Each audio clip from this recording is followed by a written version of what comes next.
আর জাহাঙ্গীর এমনভাবে মেরেছিল, ও আমাকে ফোন করেছে আর বললো যে আপা আমি কিন্তু বাঁচবো না, আমার উপরে হামলা করছে, শিখে আমাকে বাঁচান।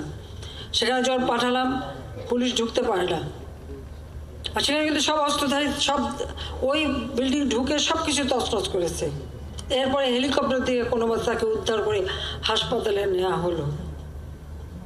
এটা কোন ধরনের তাণ্ডব, এটা কোন ধরনের আন্দোলন? আর এই আন্দোলনকে আবার আমাদের অনেক জ্ঞানীগুণী বুদ্ধিজীবীরা সমর্থন দিয়ে যাচ্ছে। কিসের সমর্থনটা দিচ্ছে? দাবি যেটা ছিল সেটা তো পূরণ হয়ে গেছে, তারপরে আবার এইভাবে নেমে আসলে আঘাত পায় তো সাধারণ ছাত্রছাত্রী।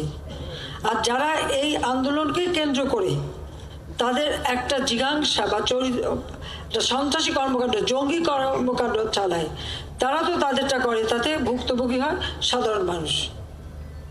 এখানে পুলিশ